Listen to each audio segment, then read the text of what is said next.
মরার জন্য নিজের রাস্তা বাতলে নেয়। আর আমরা দুনিয়ার মানুষ মরণ থেকে বাঁচবার চেষ্টা করি, মরণ থেকে পালাবার চেষ্টা করি। আর ইউসুফ জুনাওয়াজের জালেম বাদশার সামনে দাঁড়াইয়া, ইমানদার যুবক জালেম বাদশার সামনে দাঁড়াইয়া আব্দুল্লাহ বিন তামের মৃত্যুর পদ্ধতি শিখায় দেয়। কি মৃত্যুর পদ্ধতি? মানুষ যখন জমা হয়ে যাবে, ইউসুফ জুনাওয়াজ তুমি পড়বা বিসমিল্লাহি রাব্বিল গুলাম, এই দোয়া পরে ইউসুফ জুনাওয়াজ যখন আব্দুল্লাহ বিন তামের গায়ে তীর নিক্ষেপ করলেন, তীর নিক্ষেপ করার সঙ্গে সঙ্গে আব্দুল্লাহ বিন তামের মৃত্যু হয়ে যায়। উপস্থিত লক্ষ লক্ষ মানুষগুলা সবাই কালেমা পড়ে উঠছে, লা ইলাহা ইল্লাল্লাহ ঈসা রূহুল্লাহ। সবাই আশ্চর্য হয়ে গেছে, কেমন ধর্ম গ্রহণ করেছে, কেমন আল্লাহর উপর বিশ্বাস, কেমন কালেমার কথা ছড়াইতে চায়, কেমন দিন প্রতিষ্ঠা করতে চায়, নিজের মৃত্যুকে পাইছে না। তাহলে এই যুবকের ধর্মই হবে সত্য, এই যুবকের ধর্মই হবে সঠিক, এই যুবকের ধর্মই হবে জান্নাতে যাওয়ার ধর্ম। এই জন্য ইউসুফ জুনাওয়াজ চাইছিল একজন ব্যক্তিকে মাইরা কালেমার আওয়াজ বন্ধ করে দিবে, ইসলামের আওয়াজ বন্ধ করে দিবে, কোরআনের ইসলাম ধর্মের কোন প্রচার প্রসার থাকবে না, জান্নাত জাহান্নামের বয়ান থাকবে না। কিন্তু আব্দুল্লাহ বিন তামের একজন যুবকের মৃত্যুর কারণে, একজন যুবকের শহীদ হওয়ার কারণে উপস্থিত লক্ষ লক্ষ মানুষগুলা ইউসুফ জুনাওয়াজের ধর্ম ত্যাগ করে জালেম বাদশাকে বিদ্যাঙ্গুলি দেখায়া সবাই পড়ছে লা ইলাহা ইল্লাল্লাহু ঈসা রূহুল্লাহ। সবাই মুসলমান হয়ে গেছে, ঈসা ধর্মের অনুসারী হয়ে গেছে। এ যুবক ভাই, বিরুদ্ধ বাবাজিরা, আমি আপনাদেরকে কাছ থেকে জানতে চাই, একজন যুবককে মাইরা ইসলাম কি ত্বরান্বিত হয়েছে না অবনতি হয়েছে?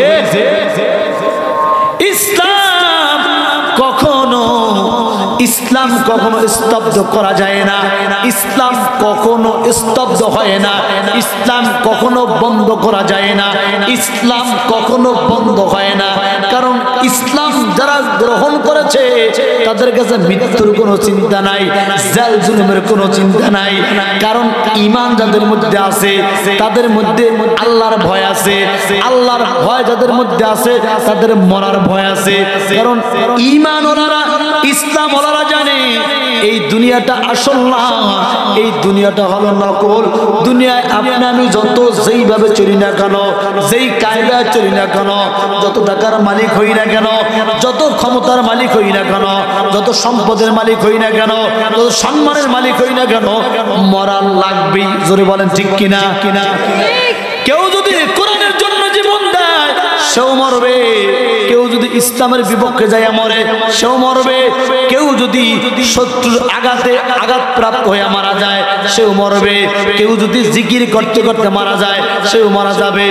সর্বোপরি হলো মরণ থেকে পালাবার কোনো সুযোগ আসেনি, নাই যেহেতু মরণ থেকে পালাবার কোনো সুযোগ নাই। চাহনেওয়ালা मैं सूरत यूसुफ को नहीं चाहने वाला, मैं कैस के मानंद नहीं आशिक लैला, मैं कैस के मानंद नहीं आशिक लैला। अल्हम्दुलिल्लाह। शनिकांदी मार्काजुल उलूम माद्रासा কর্তৃক আয়োজিত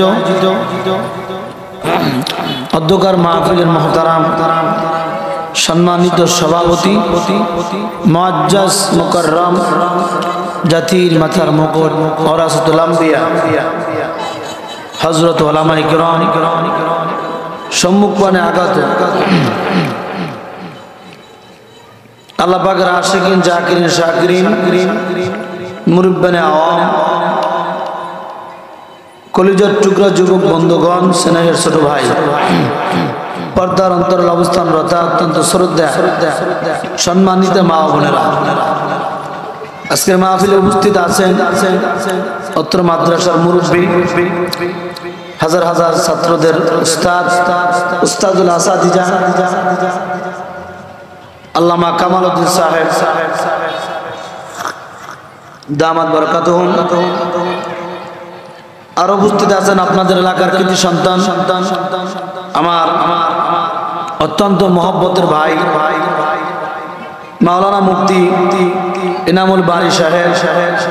আজকের মাহফিলের সভাপতিত্ব করছেন মাওলানা মুফতি শরীফ হোসেন দামাত বরকাতুহুম সহ অন্যান্য উলামায়ে কেরাম।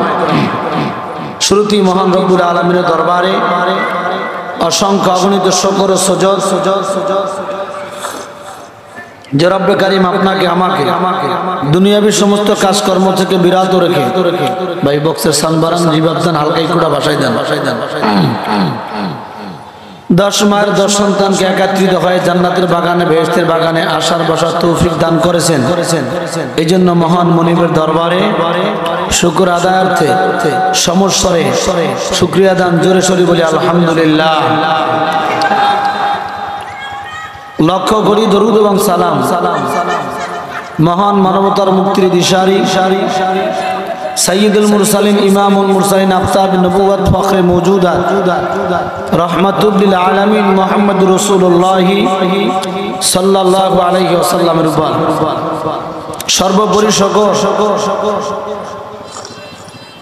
যে আল্লাহ পাক আপনাকে আমাকে হায়াত দিয়ে সুস্থ রেখে এই ময়দানে আসার বসার তৌফিক দান করেছেন। এজন্য খুশি না বেজা? খুশির আওয়াজ আসতে হয় না জোরে হয়? খুশি হয়ে থাকলে খুশির সাথে সকলেই আরেকবার জোরে বলেন আলহামদুলিল্লাহ। কারণ হলো এই মাহফিল ৪৪তম মাহফিল। আজ থেকে 4 বছর আগে মাহফিল শুরু হয়েছিল। আমি আপনাদের কাছে জানতে চাই, আজ থেকে 4 বছর আগে মাহফিল শুরু হয়েছিল, প্রথম বছর যেই সমস্ত শ্রোতারা এখানে বসে বসে বয়ান শুনছে তারা কি সবাই আছে? ভাই আমার দিকে তাকান, কে আসলো আর কে গেল দেখেন না। প্রথম বছর এখানে বৈশা বৈশা যারা শ্রোতারা বয়ান শুনছে তারা কি সবাই আছে? কোথায় গেছে? ঢাকা গেছে না মুন্সিগঞ্জ? কিছু লোক মারা গেছে। ফজল ও করমে আল্লাহ কবুল করলে ধারাবাহিকভাবে প্রতি বছর এই মাহফিল চলবে। কিন্তু আপনি আমি প্রতি বছর থাকবো এটার কোনো সিকিউরিটি বলেন আছে? আল্লাহ চায় তো আগামী বছর এই মাহফিল চলবে। একজন আল্লাহর বান্দা সাহস করে দাঁড়াইয়া কি বলতে পারবেন না আমিও থাকতে পারবো না? একটা মোবাইল বান্দা কিনছি, কেনার পরে মোবাইলটার একটা ওয়ারেন্টি আছে, গ্যারান্টি আছে 1 বছর 2 বছর। একটা লাইট কিনলো, কোম্পানি ওয়ারেন্টি দেয়, গ্যারান্টি দেয় 6 মাস 1 বছরের মধ্যে নষ্ট হলে আবার রিপ্লেস করে দিবে। কিন্তু আপনাকে আমাকে আমার আল্লাহ তাআলা দুনিয়াতে জীবন দিয়া হায়াত দিয়া মানুষ হিসাবে পাঠিয়েছেন, কিন্তু কোন জীবনের হায়াতের গ্যারান্টি দেয় নাই। এ বান্দা 1 বছর বাঁচবা না, 2 বছর বাঁচবা না, 50 বছর বাঁচবা না, 60 বছর বাঁচবা, হায়াত দিয়েছে কিন্তু কতদিন বাঁচবা এই মেয়াদ সংখ্যা কে রেখে দিয়েছেন? আরো জোরে বলেন। এই পৃথিবীতে এমন কোন কুতুব নাই, এমন কোন ব্যক্তি নাই যে বলতে পারবে আমি এতদিন বাঁচবো, এত ঘন্টা বাঁচবো, বলার কোন শক্তি নাই। যিনি বলতে পারে তার নামটা মুসলমান যুবক বৃদ্ধ 2 হাত তুলে আওয়াজ করে বলেন কে? আল্লাহ মরে গেছে। জোরে কোন কে? 2 হাত তুলে আল্লাহকে একটা জোরে ডাক দেন আল্লাহ, আর একটু জোরে হাতটা দাঁড়ায় ডাক দেন আল্লাহ।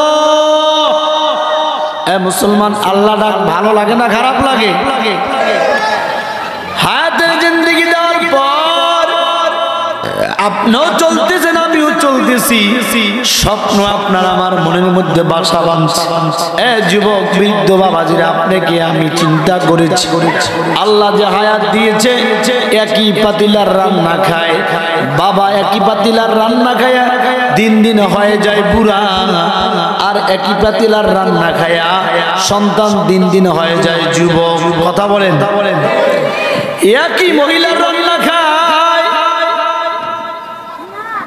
বুড়া হইতেছে দিন দিন বুড়া, সন্তান হয়েছে দিন দিন যুবক। বলেন ভাতের মধ্যে মেডিসিন কমাইয়াও দেয় নাই, বাড়াইয়াও দেয় নাই, তরকারির মধ্যে তেল মশলা বাড়ায় নাই, কমায় নাই।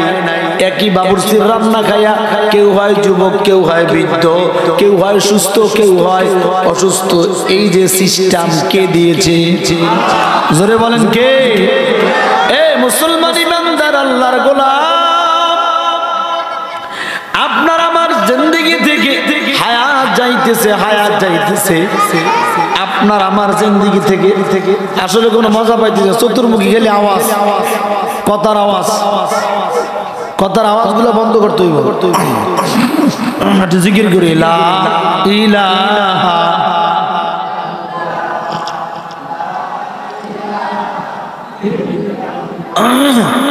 লা ইলাহা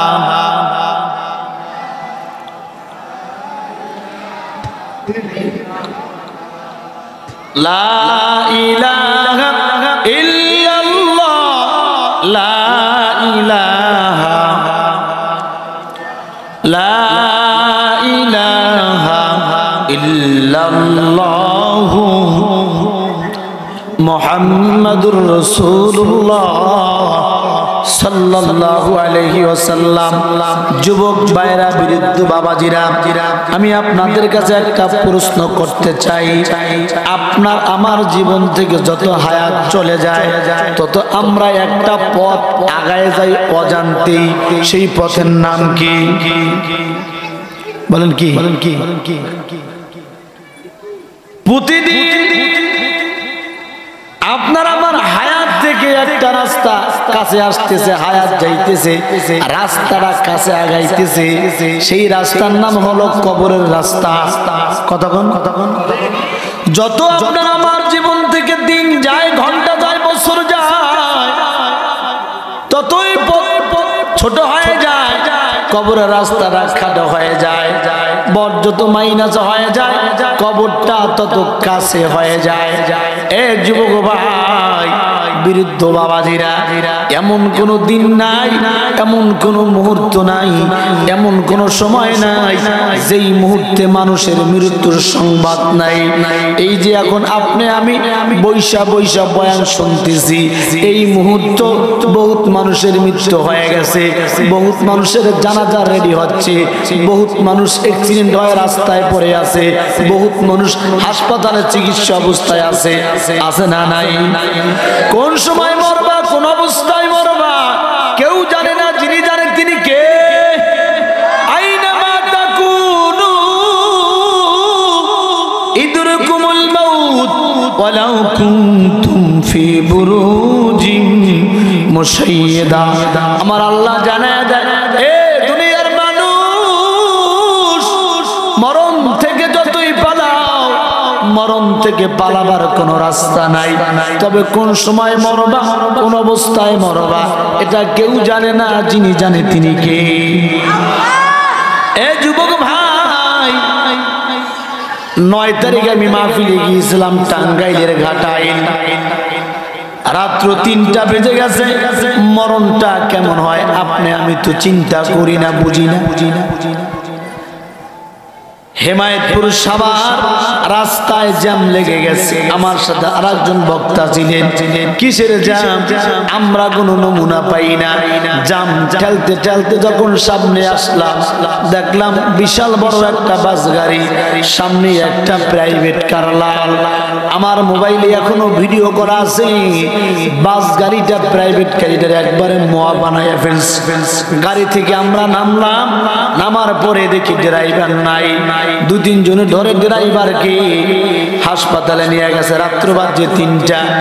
মোবাইলের টর্চ জ্বালাইলাম, দেখি প্রাইভেট কারের পিছনে একজন যুবক, বয়স হবে 18 থেকে 20 বছর, ময়রা গাড়ির সাথে চাপা লেগে গেছে।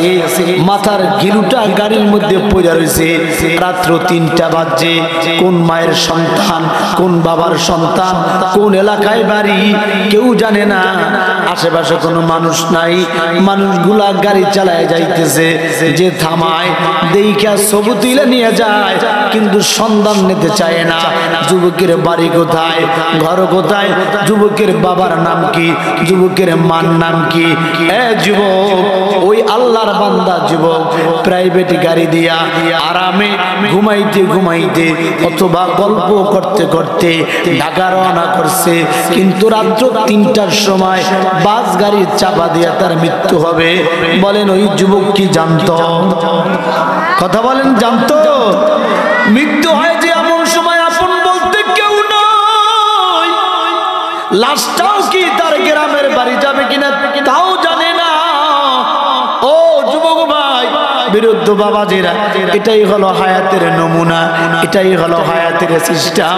চলতেছি, ফিরতেছি, খাইতেছি, যে কোনো মুহূর্তে মালাকুল মওত আজরাইল আলাইহিস সালাতু ওয়াস সালাম আপনার আমার রূহ নিয়ে যাইতে পারে। আর মরণ এমন একটা শব্দের নাম, মরণ এমন একটা বস্তুর নাম। মরণ যদি কারো জীবনের সাথে এই মরণ শব্দটা লাইগা যায়, ওই ব্যক্তি আর জীবনের কোনো স্বাদ থাকে না। গাড়ির দাম থাকে না, বাড়ির দাম থাকে না, ক্ষমতার দাম থাকে না, সম্মানের দাম থাকে না, নাম হয়ে যায় লাশ। জোরে বলেন ঠিক কিনা? এই জন্য যুবক ভাই, হায়াতের কোনো গ্যারান্টি নয়। ভাই হাত দিয়া বলতেছে রে যুবক, যারা এখনো রাস্তাঘাটে ঘোরাঘুরি করতেছো, আয়ের যুবক ময়দানে আয়। আখিরি মোনাজাতে আমার মালিককে জলদি বলতে পারো, ও দয়ার মালিক, আমার মতো গুনাহগার অপরাধী না ফরমান কেউ নাই, আমাকে তুমি মাফ করে দাও। আল্লাহ বলে, বান্দা তুই মাফ চায়া তোর চোখের পানি বাইয়া গড়াইয়া পড়তে দেরি হয়, আমি আল্লাহ এমন দয়ার, আমি আল্লাহ এমন মায়ার, তোর চোখের পানি গড়াইয়া জমিনে পড়তে দেরি হয়, আমি আল্লাহ তোকে মাফ করতে দেরি করি না। কারণ আমি আল্লাহর একটা নাম হলো রহমান, আর একটা নাম হলো রহিম। এই রহমান নাম এত দয়ার, এত মায়ার, এত শানওয়ালা, এত ইজ্জতওয়ালা। আমি আল্লাহ রহমান কেমন রহমান জানো? এই আমি আল্লাহ রহমান নামের দয়া মায়া কত জানো? যারা আমি আল্লাহকে মানে তাদের জন্য আমি আল্লাহ রহমান, যারা আমি আল্লাহকে মানে না তাদের জন্য আমি আল্লাহ রহমান। যারা আমি আল্লাহকে মানে তাদেরকেও আমি আল্লাহ চন্দ্র সূর্যের সমান ভাবে ভাগ দেই, যারা আমি আল্লাহকে মানে না তাদেরকেও চন্দ্র সূর্যের আলোর ভাগ সমান ভাবে দেই। যারা আমি আল্লাহকে মানে তাদেরকেও আমি আল্লাহ জমিন থেকে ফসল উৎপাদন করে খাওয়াই। যারা আমি আল্লাহকে আল্লাহ বলে মানে না, মূর্তির সামনে দাঁড়াইয়া মূর্তিকে সেজদা দেয়, মূর্তিকে রব ভগবান বলে ডাকে, এদেরকেও আমি আল্লাহ রহমান নামের খাতিলে দুনিয়ার সমস্ত ফল ফলাদি সবজি খাওয়াই, কোনো বাধা দেই না। বাধা দেই না কারণ আমি আল্লাহ রহমান, বাধা দিলে আমি আল্লাহর রহমান নামের শান থাকে না। কিন্তু এর বিপরীতে আমার আরেকটা নাম আছে রহিম। এই রহিম নামের অর্থ দয়া, মায়া, অনুগ্রহ, করুণা। তবে আর রহিম আর রহমান, রহমান ফিদ দুনিয়া, দুনিয়ার সমস্ত মাখলুকের জন্য রহমান নামের দয়া প্রযোজ্য। আর রহিম দয়াময় অনুগ্রহ ফিল আখিরা, কিয়ামতের ময়দানের জন্য রহিম নামের দয়া অনুগ্রহ প্রযোজ্য হবে। দুনিয়ার মধ্যে যেই সমস্ত মানুষগুলা আমি আল্লাহকে রব বলে স্বীকার করবে, দুনিয়ার জমিনে যেই সমস্ত মানুষগুলা আল্লাহকে আল্লাহ বলে মানবে, আল্লাহ বলেন আমি আল্লাহ তাআলা কিয়ামতের দিন ওই মানুষদেরকে রহিম নামের দয়া দেখাইয়া, রহিম নামের অনুগ্রহ দেখাইয়া জান্নাতের মেহমান বানায় দেব। সুবহানাল্লাহ। আমি আল্লাহকে দুনিয়ার জমিনে মানবে যারা, কিয়ামতের দিন জান্নাতে যাবে তারা। দুনিয়ার জমিনে আমি আল্লাহকে যারা মানবে না, কিয়ামতের দিন তারা রহিম নামের দয়াও পাবে না, জান্নাতের মেহমান হবে না। এ মুসলমান যুবক বৃদ্ধ বাবাজিরা, আপনাদের কাছে আমরা জানতে চাই, আমরা জান্নাতে যেতে চাই কারা কারা? নারে তাকবীর, লিল্লাহি তাকবীর। এ মুসলমান ইমানদার, আমরা আমরা জান্নাতে যেতে চাই সবাই। যে নামাজ পড়ে সেও জান্নাতে যেতে চায়, যে নামাজ পড়ে না সেও জান্নাতে যেতে চায়, যে আল্লাহ রাসূলের সুন্নাত অনুযায়ী চলে সেও জান্নাতে যেতে চায়, যে আল্লাহ রাসূলের সুন্নাত মোতাবেক চলে না সেও জান্নাতে যেতে চায়। তবে জান্নাত কিন্তু সবার জন্য আল্লাহ তাআলা বানায় নাই। দুনিয়ার মধ্যে আমরা যদি চলি সব জায়গায় দুইটা দলের সমন্বয়ে চলতে হয়। দিন একটা, রাত একটা, নারী একটা, পুরুষ একটা, আওয়ামী লীগ একটা, বিএনপি একটা, ছেলে একটা, মেয়ে একটা, সব জায়গায় দুইয়ের সমন্বয় আছে না নাই? কথা বলেন। এ দুনিয়ার উম্মত ইমানদারের দল, আল্লাহর গোলাম। দুনিয়াতে মানুষ চলে, একজন আওয়ামী লীগ করে, একজন বিএনপি করে, একজন চরমনাই করে, একজন জামাত ইসলাম করে, একজন জাসদ করে, একজন বাসদ করে। এইরকম দল আমাদের বাংলাদেশের সমাজে আছে না নাই? জোরে বলেন। খোদার কসম করে বলতে পারি রে গোলাম, দুনিয়াতে আমরা যত দল করি না কেন, সমস্ত দল দুনিয়াতে থাকবে, মরার পরে দুইটা দলে বিভক্ত হবে। কয়টা দল? আরো জোরে। এই দুনিয়াতে যত দল আছে সমস্ত দলের মানুষগুলা দুইটা ভাগে বিভক্ত হবে। সেই দুইটা দলের নাম হবে ফারিকুম ফিল জান্নাহ ওয়া ফারিকুম ফিস সাঈর। তাহলে দুনিয়াতে দলের কোনো অভাব নাই। আল্লাহ তাআলা দুনিয়ার সমস্ত দলদের মানুষদেরকে জানিয়ে দেয় মরার পরে দুইটা দলে ভাগ হবে, ফারিকুম ফিল জান্নাহ ওয়া ফারিকুম ফিস সাঈর। একটা দল যাবে সোজাসুজি আমার মালিকের জান্নাতে, আর একটা দল যাবে সোজাসুজি আমার মালিকের জাহান্নামে। তাহলে দুনিয়ায় দলের কোনো অভাব নাই। মরার পরে দল হবে কয়টা? জোরে বলেন, জোরে বলেন। দুইটা। একটা দল হবে জান্নাতের দল, আর একটা দল হবে জাহান্নামের দল। আমি আপনাদের কাছে আবারও প্রশ্ন করি, আমরা জাহান্নামের দলে থাকতে চাই না জান্নাতের দলে থাকতে চাই? জোরে বলেন, জোরে বলেন। এখন জান্নাতের দলে যদি থাকতে হয়, এ মুসলমান যুবক ভাই ভালো করে বুঝবে, ঘরে আপনার এক বস্তা চাউল দরকার। এই চাউল যদি কিনতে হয়, চাউলের বাজারে যাইয়া চাউলের দোকানে যাইতে হবে। এখন দোকানে যাইয়া যদি বলেন ভাই আমাকে এক বস্তা চাউল দেন, বলেন, বলার সঙ্গে সঙ্গে কি দোকানওয়ালা দেবে? দেবে না? না, চাউল আপনার দরকার ঠিক, এক বস্তা দরকার সেটাও ঠিক, ভালো চাল দরকার সেটাও ঠিক। চাওয়ার সাথে সাথে চাল আপনাকে দেবে না যতক্ষণ পর্যন্ত টাকা আপনি না দেবেন। কথা কন। এ গোশতের দোকানে যাবেন, গরুর গোশতের দোকানে, গোশত আপনার দরকার। যে যদি বলেন ভাই 5 কেজি গোশত আমাকে দাও, বলে গোশত আপনাকে দেব, ভালো গোশতই দেব, তবে বিনিময়ে টাকা দেওয়া লাগবে। টাকা ছাড়া যদি সারাদিনও কান্না করেন ভাই 5 কেজি গোশত দাও, 1 টুকরা গোশত বাড়িতে আসবে না।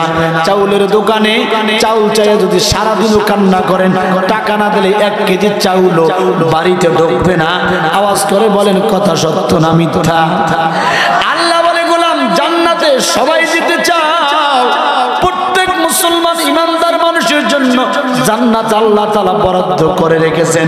তবে জান্নাতে যাবা, তোমার জান্নাত তোমার জন্য রেডি করা আছে সত্য, তবে শোনো দুনিয়ায় কেনা বেচা জিনিস কিনতে হইলে টাকা দরকার, জান্নাতে ঢুকতে হইলে ঈমান আর নেক আমল দরকার।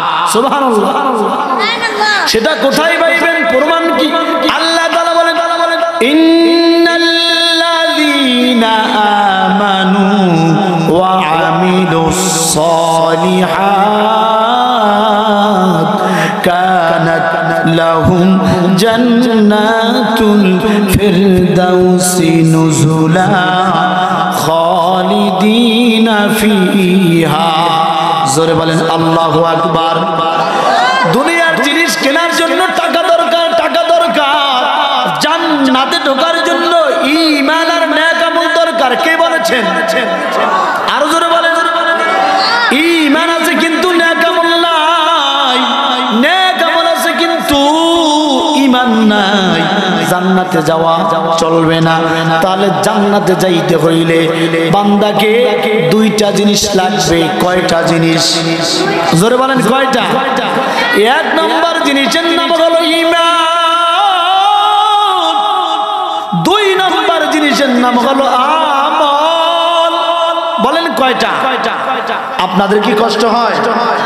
আমি কি চালাবো না ছেড়ে দেবো? জান্নাতে যাইতে হইলে কয়টা জিনিসের দরকার? শনিকান্দি এলাকার মুসলমান বৃদ্ধ যুবক ভাই, পর্দার অন্তরালের মায়েরা, আমি যেই বিষয়টা বুঝাইতে চাই, জান্নাতে আমরা সবাই যেতে চাই, এমন কোন মানুষ নাই জান্নাতে যাইতে চায় না।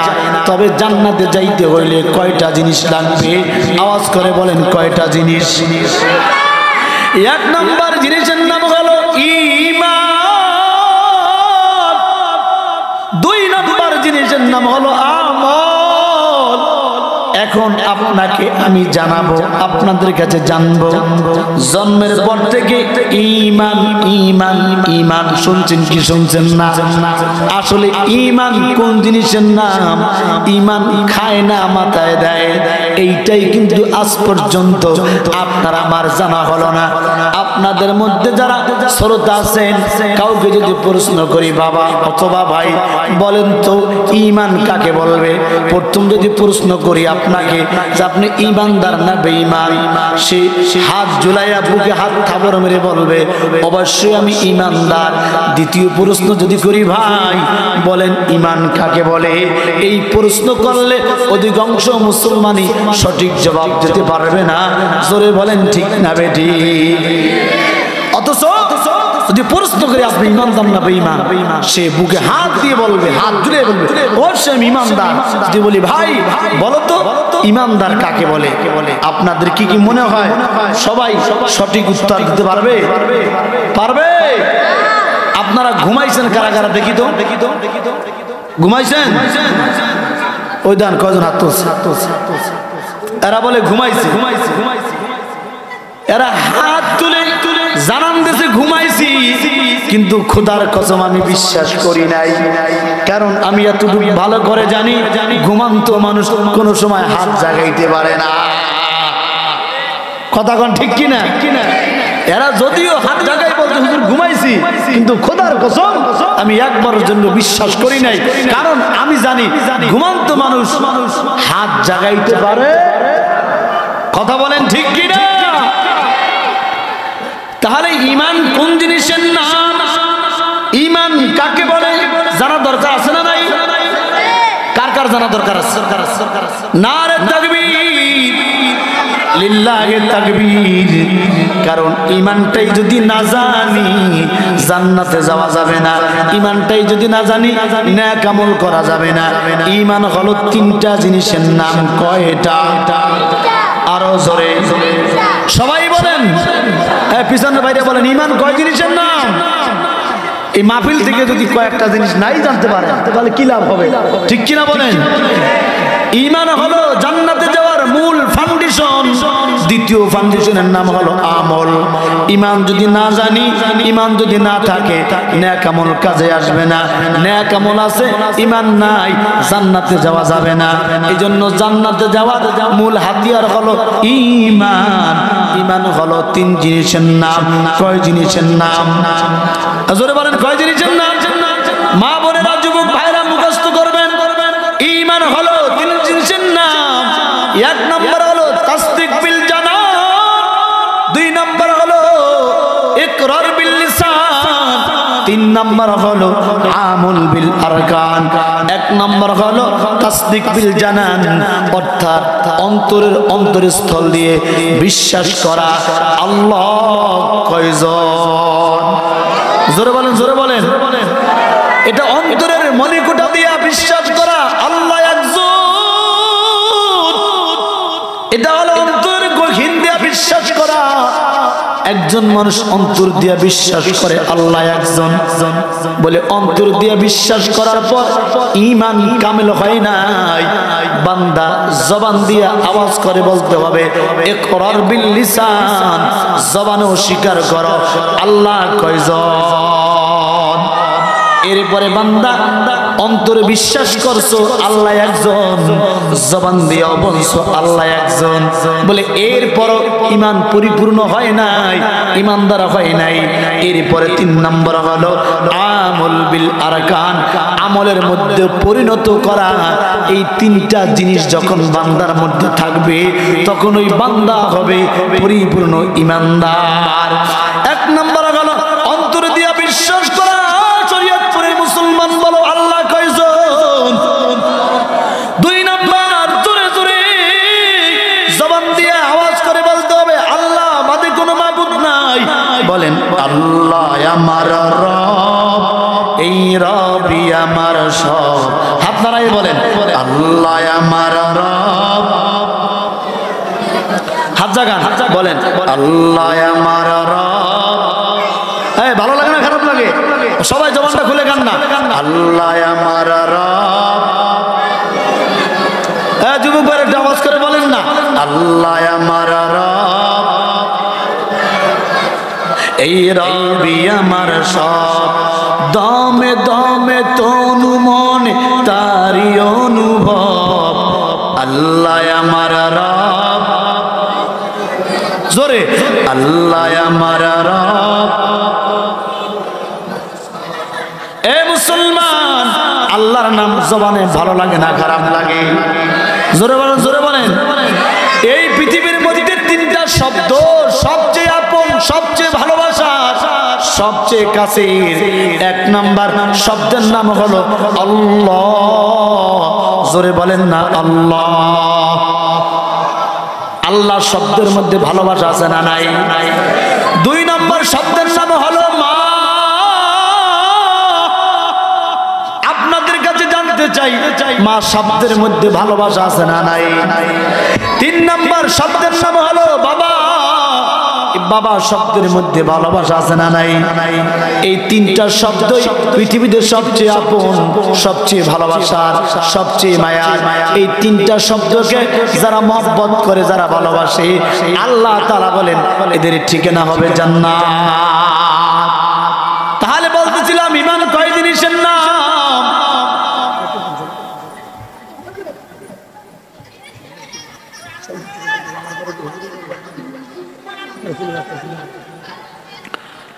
মুসলমান বলেন ঈমান কয় জিনিসের নাম? 2 হাত তুলে বলেন কয় জিনিসের নাম? এই মেয়া, এইটাও যদি মাহফিল থেকে জানতে পারেন তাহলে এই মাহফিল আজকের জন্য সাকসেস হয়ে যাবে, ঠিক কিনা জোরে বলেন। 1 নম্বর হলো তাসদিক বিল জানান, অন্তরের অন্তরস্থল দিয়া গহীন দিয়া বিশ্বাস করা আল্লাহ একজন, জবান দিয়া ঘোষণা দেওয়া আল্লাহ একজন, আমল দিয়া প্রমাণ করেন নাম হলো আল্লাহ একজন। একজন বান্দা অন্তর দিয়া বলে আল্লাহ একজন, জবান দিয়া বলে আল্লাহ একজন, কিন্তু বান্দার 3.5 বডির মধ্যে নামাজ নাই, রোজা নাই, দিন নাই, ধর্ম নাই, ওই ব্যক্তি ঈমানদার হতে পারে না। হযরত ওমর ফারুক রাদিয়াল্লাহু তাআলা আনহু 4 জন খলিফা দুনিয়ার মধ্যে জান্নাতের সার্টিফিকেট পেয়েছেন। 10 জন খলিফা, 10 জন সাহাবী দুনিয়ার মধ্যে জান্নাতের সার্টিফিকেট পেয়েছেন। 4 জন খলিফা, তার মধ্যে একজন হলো হযরত ওমর ফারুক রাদিয়াল্লাহু তাআলা আনহু। যখন কালেমা পড়লেন, ওমর মুসলমান হওয়ার আগে মুসলমানেরা ওমরের ডরে রাস্তাঘাটে কালেমা পড়তো না, জিকির করতো না, নামাজ পড়তো না। কিন্তু ওমর যখন কালেমা পড়লেন, মুসলমান হওয়ার পর জবান দিয়া কাবা ঘরের সামনে দাঁড়ায় বলতেছে আজকে থেকে আর গোপনে গোপনে কোনো আজান হবে না, আজকে থেকে গোপনে গোপনে কোনো নামাজ হবে না। মুসলমান এক আল্লাহ বিশ্বাসী, আজকে থেকে আজান হবে গোপনে, মুসলমান নামাজও পড়বে গোপনে। জোরে বলেন আল্লাহু আকবার। কারণ মুসলমান ইমানদার আল্লাহর গোলাম, অন্তরে বিশ্বাস করলে আল্লাহকে মার খাওয়া লাগে না, আমলের মধ্যে পরিণত করলো মার খাওয়া লাগে না। কিন্তু বান্দা যখন জবান দিয়া চিল্লায়া বলে আল্লাহ আমার রব, এই রবি আমার সব, জবান দিয়া যখন আল্লাহর বরত্বের কথা বলে, আল্লাহর তাওহীদের কথা বলে, নবীর রিসালাতের কথা বলে, তখনই বান্দার উপর জাল জুলুম, নির্যাতন, নিপীড়ন চলে আসে। জোরে বলেন ঠিক কিনা? আল্লাহর নবী মুহাম্মদ রাসূলুল্লাহ সাল্লাল্লাহু আলাইহি ওয়াসাল্লাম পৃথিবীর সর্বশ্রেষ্ঠ পয়গম্বর, সর্বশ্রেষ্ঠ মাখলুকাত মুহাম্মদুর রাসূলুল্লাহ সহ 1 লক্ষ অথবা 2 লক্ষ পয়গম্বর আল্লাহ তাআলা দুনিয়াতে পাঠিয়েছেন। সমস্ত পয়গম্বরের একটাই কাজ ছিল, একটাই দায়িত্ব ছিল, আল্লাহ যে একজন, আল্লাহ যে পৃথিবীর সৃষ্টিকর্তা, আল্লাহ যে রব, এইটা নবীরা দুনিয়ার মধ্যে প্রচার করবা, এটাই দুনিয়ার মানুষের কাছে জানাইয়ে দেবা। আল্লাহ বাদে কোনো মাবুদ নাই। এই জন্য আল্লাহ তাআলা যত নবী পাঠিয়েছেন প্রত্যেক নবীকে কালেমার সাথে সাথে তার নামের কথা উল্লেখ করে দিয়েছেন। প্রথম পয়গম্বর, প্রথম মানব আদম আলাইহিস সালাম। আদম আলাইহিস সালামকে আল্লাহ তাআলা পাঠাইলেন, কালেমা দান করলেন, লা ইলাহা ইল্লাল্লাহ। আদম সফিউল্লাহ। মুসা পয়গম্বরকে আল্লাহ তাআলা পাঠাইলেন, মুসা পয়গম্বরকে কালেমা দিলেন, লা ইলাহা ইল্লাল্লাহ। মুসা কালিমুল্লাহ। ঈসা পয়গম্বরকে আল্লাহ তাআলা পাঠাইলেন, ঈসা পয়গম্বরকে কালিমা দান করলেন, লা ইলাহা ইল্লাল্লাহ। ঈসা রূহুল্লাহ। মুহাম্মদুর রাসূলুল্লাহ সাল্লাল্লাহু আলাইহি সাল্লামকে আল্লাহ শেষ নবী, আখির নবী করে পাঠাইলেন, কালেমা দান করলেন, লা ইলাহা ইল্লাল্লাহ মুহাম্মাদুর রাসূলুল্লাহ। এ দুনিয়ার উম্মত, আল্লাহর নবী মুহাম্মদুর রাসূলুল্লাহ সাল্লাল্লাহু আলাইহি সাল্লাম শেষ নবী।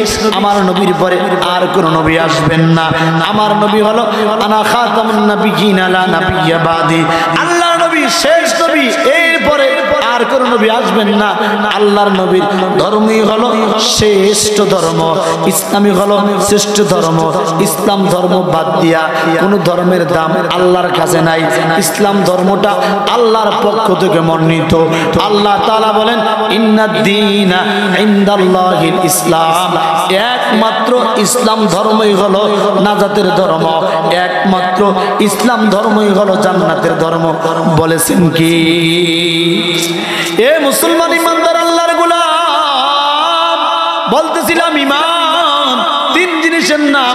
অন্তরে বিশ্বাস করলো, মার খাইতে হয় না, পরীক্ষা দেওয়া লাগে না। আমলের মধ্যে পরিণত করলে পরীক্ষা দেওয়া লাগে না।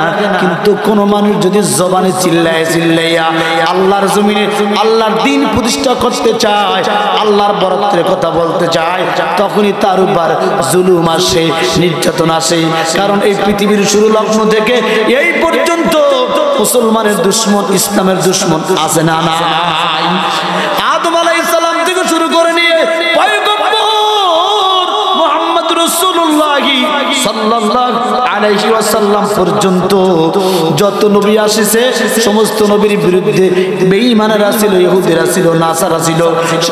সাল্লাল্লাহু আলাইহি ওয়াসাল্লাম যখন কালেমার কথা বললেন, আমার নবীর বিরুদ্ধে বংশের আপন চাচা আবু তালেব, উকবা, সাইবা, আবু জাহাল পর্যন্ত আমার নবীর বিরুদ্ধে ছিল।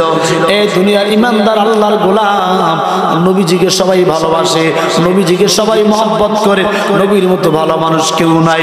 কিন্তু যখনই আল্লাহর নবী জবান দিয়ে বললেন লা ইলাহা ইল্লাল্লাহ, এই আমার বংশের লোকেরা, আরবের মানুষেরা কালেমা পড়ো, মুসলমান হও, ইয়া আল্লাহকে আল্লাহ বলে স্বীকার করো, তখনই আমার নবীর উপর জুলুম নির্যাতন শুরু হয়ে গেছে। বলে কেমন জুলুম নির্যাতন জানো? আমার নবী এই কালেমার কথা জবান দিয়ে আওয়াজ করার কারণে, আওয়াজ কইরা বলার কারণে তার জন্মভূমি, মাতৃভূমি মক্কায় থাকতে পারে নাই। কাফের বেঈমানদের ষড়যন্ত্রের জুলুমের শিকার হইয়া, অত্যাচারে অত্যাচারিত হইয়া আমার নবী মদিনায় চলে গেছে। এই মুসলমান ইমানদার আল্লাহর গোলাম 27টা যুদ্ধের সেনাপতি দায়িত্ব পালন করেছেন আমার পয়গম্বর। উহুদের যুদ্ধে আমার পয়গম্বর মুহাম্মদুর রাসূলুল্লাহ সাল্লাল্লাহু আলাইহি সাল্লাম দান মোবারক শহীদ হয়ে গেছে। হেলমেট ভাঙা মাথার মধ্যে ঢুকে গেছে। কারণটা কি জানো? কালেমার কথা দুনিয়ার জমিনে বলছেন, আল্লাহর জমিনে আল্লাহর দ্বীন প্রতিষ্ঠার কথা বলছেন। নবী যদি শুধু অন্তর দিয়ে বিশ্বাস করতেন আর ঘরে বসে বৈশা বৈশা আল্লাহর জিকির করতেন, আল্লাহর দেওয়া বিধান মানতেন। নবীর সবাই বন্ধু থাকতো, কিন্তু ইকরার বিল লিসান, জবান দিয়ে যখন মানুষকে বুঝাইতে চেষ্টা করলেন আল্লাহ এক, আল্লাহ বাদে কোনো মাবুদ নাই, আল্লাহই রব, আল্লাহই সব, তখনই ওই মক্কার কাফের বেঈমানেরা আমার নবীর দুশমন হয়ে গেল। এ মুসলমান ইমানদার আল্লাহর গোলাম, আজকেও যদি ওলামায়ে কেরাম মিষ্টি মিষ্টি বয়ান করে, মিষ্টি মিষ্টি কথা বলে, জান্নাত আর জাহান্নামের কথা বলে, আসমানের উপর আর জমিনের নিচের কথা বলে, তাহলে সবাই ভালোবাসে, সবাই মহব্বত করে। কিন্তু যখনই ওলামায়ে কেরাম আল্লাহর বিধান, কালেমার আওয়াজ জমিনের মধ্যে প্রতিষ্ঠা করতে চায়, তখনই আলেম ওলামার শত্রু হয়ে একদল বেঈমান আর মুনাফিকেরা দাঁড়ায় যায়, আওয়াজ করে বলেন সত্য না মিথ্যা। এ মুসলমান, এই কালেমার জন্য, দ্বীনের জন্য কোন মানুষ যদি রক্ত দেয়, কোন মুসলমানের রক্ত যদি জমিনে পড়ে, ওই জমিন কোন সময় বেঈমানের দখলে থাকে না। এই কালেমার আওয়াজ, কালেমার হক কথা, কালেমার তাওহীদের রিসালাতের বাণী যদি প্রতিষ্ঠা করার জন্য কোন মানুষ জীবন দেয়, শহীদ হয়ে যায়। আর শহীদের মর্যাদার কারণে আল্লাহ তাআলা কোন সময় নাস্তিক বেঈমানদের হাতে ক্ষমতা দান করে না, ইমানদার মুসলমানদের হাতে ক্ষমতা দান করে। কি কারণ? মুসলমান আল্লাহর জমিনে আল্লাহর দ্বীন প্রতিষ্ঠা করার জন্য যদি যুদ্ধ অবতীর্ণ হয়, যুদ্ধ কইরা যদি ঘরে ফিরে আসে, গাজীর খাতায় নাম হয়ে যায়। আর যদি যুদ্ধ করতে করতে মইরা যায়, শহীদের মর্যাদা দিয়া বিনা হিসাবে জান্নাতের মেহমান বানায় দেয়। কি আল্লাহর নবী একজন মানুষের জীবনের কারণে, একজন মানুষের ঈমানের দৃঢ়তার কারণে আল্লাহ তাআলা কত বড় খেদমত দুনিয়ার মধ্যে নিয়েছেন। কত বেঈমান ইহুদিদেরকে, বেঈমানদেরকে আল্লাহ তাআলা ইসলামের সুশীতল ছায়াতলে এনেছেন। আল্লাহর নবী মুহাম্মদ রাসূলুল্লাহ সাল্লাল্লাহু আলাইহি ওয়াসাল্লাম সাহাবীদের কাছে একটা হাদিস বর্ণনা করেন, বুখারী মুসলিম শরীফের ৭৪০১ নম্বর হাদিস। বলে একজন যুবকের জীবনের বিনিময় লক্ষ লক্ষ মানুষ কালেমা পড়ে মুসলমান হয়ে যায়, মাত্র একজন যুবকের জীবনের বিনিময়ে। কেমন কেমন? ইয়ামান দেশের একজন বাদশা ছিল, জালেম বাদশা। কিতাবের মধ্যে ওই বাদশার নাম লেখা হয় ইউসুফ জনাওয়াজ। বিরুদ্ধ বাবাতিরা, যুবক ভাইয়েরা, আমাদের ঈমান আর ওই ইউসুফ জনাওয়াজের আমলের একজন যুবকেরও ঈমান, একজন যুবকের ঈমানের পরীক্ষার কারণে, একজন যুবকের জীবনের কারণে আল্লাহ তাআলা ইয়ামান দেশকে মুসলমানের হাতে ক্ষমতা দান করেছে। আল্লাহু আকবার।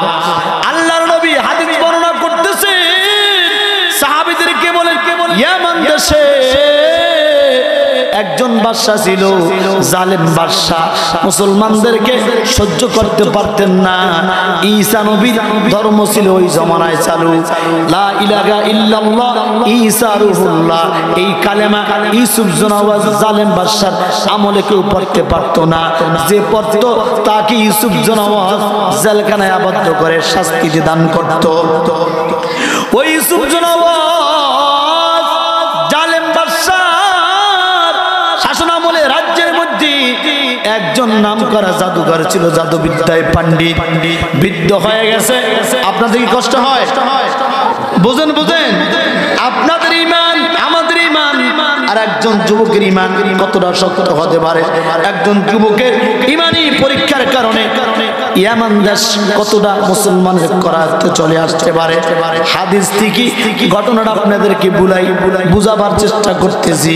ওই জালেম বাদশা ইউসুফ জনাওয়াজের আমলে একজন জাদুঘর ছিল, জাদুবিদ্যায় পণ্ডিত, বৃদ্ধ হয়ে গেছে, মরবে মরবে ভাব।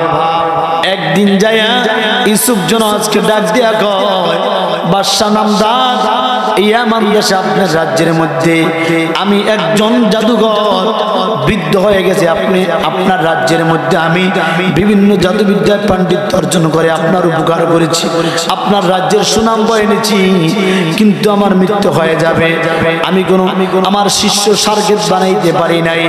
এ বাদশা ইউসুফ জনাওয়াজ, আপনি আমাকে একজন যুবক দেন, বেরেনওয়ালা, বুদ্ধিওয়ালা, বিবেকওয়ালা, যেই যুবককে আমি আমার অন্তিম মুহূর্তে জাদুবিদ্যা শিখাইব, আমি মরার পরে আমার প্রতিনিধি হবে, আপনার রাষ্ট্রের অনেক উপকার হবে। ইউসুফ জনাওয়াজ উজির নাজিরদেরকে বললেন, আমার রাজ্য থেকে, ইয়ামান দেশ থেকে, আমার পুরা রাজ্য থেকে একজন যুবক নির্বাচন করা, যে যুবক দেখতে হবে সুঠামদের অধিকারী, চেহারা হবে সুন্দর। ইউসুফ জনাওয়াজের সেনা সৈন্যরা পুরা ইয়ামান দেশ ঘুরে একজন যুবক পাইলেন। ওই যুবকের নাম কিতাবের মধ্যে লেখা হয় আব্দুল্লাহ বিন তামের। আব্দুল্লাহ বিন তামেরকে জালেম বাদশা ইউসুফ জনাওয়াজের দরবারে হাজির করা হয়। এ আব্দুল্লাহ বিন তামের, তোমাকে আমার দরবারে হাজির করছি কেন জানো? আব্দুল্লাহ বিন তামের ডাক দিয়ে কয়, বাদশা নামদার জানি না। বলে, তোমার কোনো কাজ নাই, তোমার কোনো চাকরি নাই, তোমার একটা দায়িত্ব হলো এই যে বৃদ্ধ জাদুঘর, এই বৃদ্ধ জাদুঘরের কাছে তুমি প্রতিদিন যাবা, যাইয়া জাদুবিদ্যা শেখবা। জাদুবিদ্যা শেখার পরে এই বৃদ্ধ যখন মারা যাবে তখন তুমি তার অনুসারী হইয়া আমার রাষ্ট্রের মধ্যে কাজ করবা, আমার উপকার করবা। হা বাদশা নামদার, আমি রাজি আছি। আব্দুল্লাহ বিন তামের প্রতিদিন ওই বৃদ্ধ জাদুঘরের কাছে যায়, জাদুবিদ্যা শেখে। আসতেছে যাইতেছে, প্রতিমধ্যে একজন ঈসা নবীর অনুসারী একজন বুজুর্গের সংবাদ পাইলেন। ঈসা নবীর অনুসারী একজন বুজুর্গ দরবেশ তার কাছে গেলেন। যাওয়ার পরে দরবেশকে জিজ্ঞাসা করলেন, আপনি খানকার মধ্যে বৈশা বৈশা কি করেন? আপনার নিয়ম কানুন আর আমি যে জাদুবিদ্যা শেখার জন্য যাই, নিয়ম কানুন তো মেলে না। ওই ঈসা নবীর অনুসারী দরবের বুড়া মানুষ ডাক দিয়া কয়, বাবা, আমি হইলাম ঈসা নবীর একজন অনুসারী দরবেশ বুজুর্গ, আমার বয়সও শেষ, আমিও চাই ঈসা নবীর এই কালেমার ধর্মটা, ইসলাম ধর্মটা কোন মানুষের কাছে দাওয়াত দিয়া পৌঁছে দিতে, আমি মরার পর যেন সব পুরুষ এইভাবে দুনিয়ার মধ্যে ইয়ামান দেশে প্রচার করতে পারে। প্রতিদিন আব্দুল্লাহ বিন তামের বৃদ্ধর কাছে যায়, জাদুবিদ্যা শেখে। মাঝে মধ্যে ঈসা নবীর অনুসারী ওই দরবেশের কাছেও যায়। যাইতে যাইতে দরবেশের কাছে ঈসা নবীর ধর্মের কাহিনী শুনতে শুনতে ধর্ম ভালো লেগে গেছে। ডাক দিয়া কয়, ও দরবেশ, আপনি আমাকে কালেমা পড়ায় দেন, লা ইলাহা ইল্লাল্লাহ ঈসা রূহুল্লাহ। এবার দরবেশ ডাক দিয়া কয়, আব্দুল্লাহ বিন তামের, তুমি যদি কালেমা পড়ো, তোমার উপর জাল আসবে, জুলুম আসবে, পরীক্ষা আসবে, তোমার উপর নির্যাতন আসবে, সাবধান, তুমি আমার কথা বলবা না। আর যদি তুমি ঈমানের উপর অটল থাকতে পারো, তোমাকে আল্লাহ তাআলা বড় পুরস্কার দান করবে, তোমার দ্বারা ইয়ামান দেশে ইসলামের বড় খেদমত হবে। এবার আব্দুল্লাহ বিন তামের লা ইলাহা ইল্লাল্লাহ ঈসা রূহুল্লাহ কালেমা পড়লেন। কালেমা পরে ঈসা নবীর ধর্ম মনে মনে পালন করতেছে। ওই যে দরবে, ওই যে বাদশার নির্দেশে বৃদ্ধর কাছে যাইয়া জাদুবিদ্যাও শিখতেছে। একদিন যাইতে পথে আব্দুল্লাহ বিন তামের দেখতেছে রাস্তার মধ্যে অনেকগুলা মানুষ জমা হয়ে গেছে। কি ব্যাপার, কারণটা কি? আইসা থেকে বড় একটা সাপ রাস্তা বন্ধ করে রাখছে, মানুষ যাইতে পারে না। আব্দুল্লাহ বিন তামের মনে মনে চিন্তা করলো, আমি একটু পরীক্ষা করি, আমি যে ঈসা নবীর দরবেশের কাছ থেকে ঈসা নবীর ধর্ম গ্রহণ করলাম, এই ধর্মটা সত্য না মিথ্যা? যদি সত্য হয় এখনই প্রমাণ হয়ে যাবে, যদি মিথ্যা হয় সেটাও এখনো প্রমাণ হয়ে যাবে। আব্দুল্লাহ বিন তামের একটা পাথরের কঙ্কর হাতে নিয়েছে, হাতে নিয়ে বিসমিল্লাহির রহমানির রহিম বলে ওই যে বড় সাপটা রাস্তার মাঝখানে রাস্তা বন্ধ করে রাখছে, আর মনে মনে নিয়ত করছে, ঈসা নবীর ধর্ম, দরবেশের ধর্ম যদি সত্য হয়, সাপ মারা যাবে, রাস্তা ছাইড়া দেবে। আর দরবেশের ধর্ম যদি সত্য না হয়, সাপ মরবে না, এখান থেকে সরবে না। বিসমিল্লাহ বলে পাথর মারার সঙ্গে সঙ্গে সাপটা মারা যায়, মানুষগুলা রাস্তা পার হয়ে চলে যায়। সবার নাকে কানে মুখে এলাকার মধ্যে আওয়াজ হয়ে গেছে, আব্দুল্লাহ বিন তামের এই যুবক সন্তান সাধারণ কোন যুবক না, এই যুবক ছেলের ভিতরে জিনিস আছে, আল্লাহওয়ালা যুবক। কেমন যুবক? হাজার হাজার মানুষ আমরা দাঁড়ায় রইলাম, সাপটাকে সরাই সরাইতে পারলাম না, মারতে পারলাম না, কিন্তু এই যুবক মানুষ মাত্র বিসমিল্লাহ বলে সাপের গায়ে ছোট্ট কঙ্কর নিক্ষেপ করার সঙ্গে সঙ্গে মারা যায়। যুবকের সুনাম সঙ্গে সঙ্গে পুরা ইয়ামান দেশে ছড়াইয়ে পড়ছে। এখন মানুষ ওই যুবকের কাছে যায়, অসুস্থ রোগী তার কাছে গেলে ফু দিয়ে দিলে ভালো হয়ে যায়।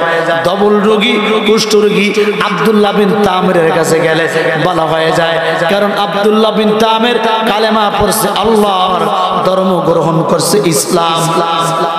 সবার কাছে যখন এই খবর ছড়ায় গেল, আব্দুল্লাহ বিন তামিরের কাছে যে যায় সেই ভালো হয়ে যায়।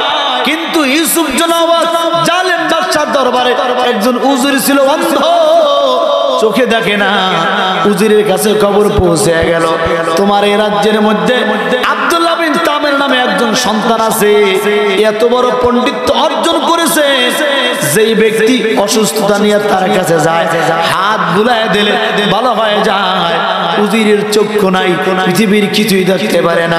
উজির এবার আব্দুল্লাহ বিন তামিরের কাছে হাদিয়া তওবা উগুডকুন লয়ে গেছে, যে বলে, আব্দুল্লাহ রে, আমি উজির হতে পারি, বাদশার কাছের লোক হতে পারি, কিন্তু আমার চক্ষু নাই, তুমি যা চাবা তাই দেব, তুমি কি চাও বলো, বিনিময়ে তুমি আমার চক্ষু দুইটা ভালো করে দাও।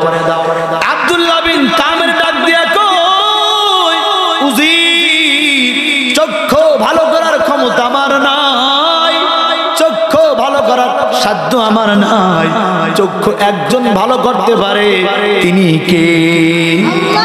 দুহাত তুলে আল্লাহকে ধরে একটা ডাক দেন, কে? আপনার আমার বিপদ আপদ বালা মুসিবত একজনই রক্ষা করতে পারেন, তিনি কে?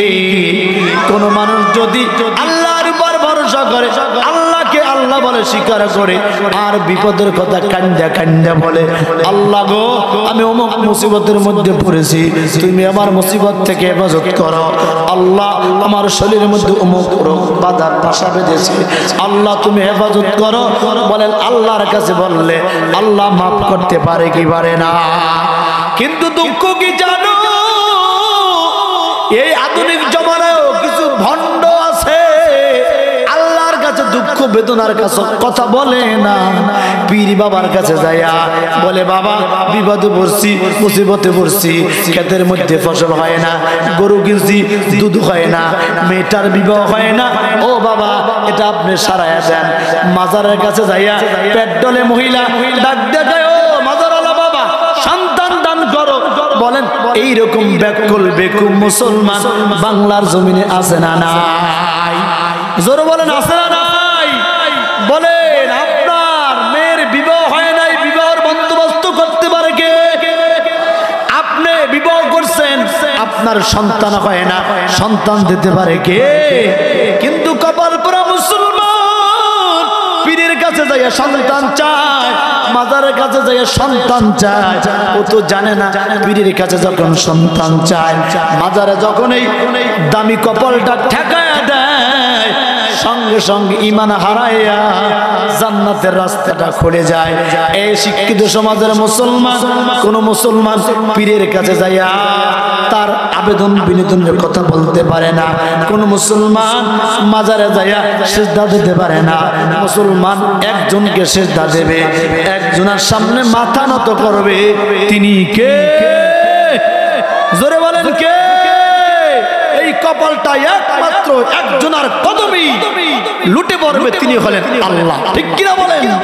যখনই এই মাথা, যখনই এই শেষ কোন পীরের কাছে, কোন মাজারের কাছে ঝুঁকে যায়, নত হয়ে যায়, সঙ্গে সঙ্গে বেঈমান হয়ে যায়।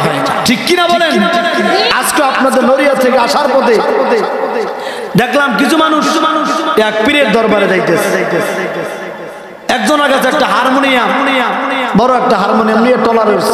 সে আবার জিজ্ঞাসা, কিও ভাই হারমোনিয়াম নিয়ে কই যাবা? কয় পীরের দরবারে। আমিও তো যাবো। জোরে কান নাউজুবিল্লাহ। পীরের দরবারে হারমোনিয়াম লইয়া, গিটার লইয়া, ঢোল তবলা লইয়া যায়, এটা পীর না শয়তান? জোরে বলেন পীর না শয়তান?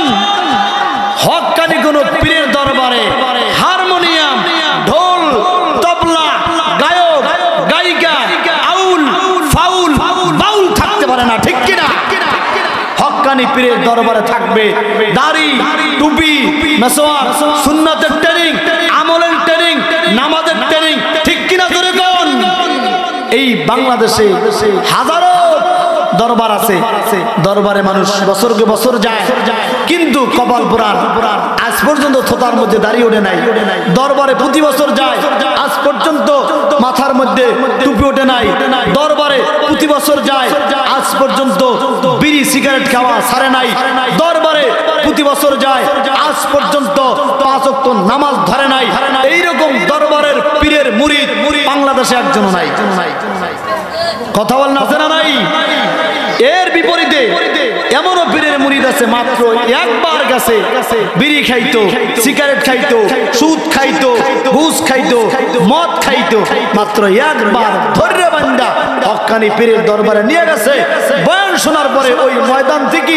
নিয়ত করছে মদ খাইবে না জুয়া খেলবে না বিড়ি খাইবে না সিগারেট খাইবে না ওই ময়দান থেকে মাথার মধ্যে টুপি মাথার মধ্যে পাগড়ি গায়ের মধ্যে পাঞ্জাবি দিয়া ঘরে ফিরছে বাড়ি ফিরছে এরকম নজির বাংলাদেশে আছে না নাই জোরে বলেন আছে না নাই ওই হক্কানি পীরের দরবারে কোনো গরু যায় না ছাগল যায় না ভেড়া যায় না বরকি যায় না শুধু মানুষ যায় আর যারা হকের বেড়ার দিয়া ভান্ডামি করে এদের দরবারে মানুষও যায় গরুও যায় ছাগলও যায় ভেড়াও যায় কুত্তাও যায় হিন্দুও যায় বৌদ্ধও যায় খ্রিস্টানও যায় কোনো ভেদাভেদ নাই পীর বাবার দরবারে হিন্দু মুরিদ হইলেও জান্নাতে যাইবে খ্রিস্টান মুরিদ হইলেও জান্নাতে যাইবে ইহুদি নামাজ মুরিদ হইলেও জান্নাতে যাইবে বেনামাজি মুরিদ হইলেও জান্নাতে যাইবে অর্থাৎ ওই ভণ্ড জান্নাতের টিকিট লেগে হইছে ধরে কর নাউজুবিল্লাহ আছে না নাই জিকির করি লা ইলাহা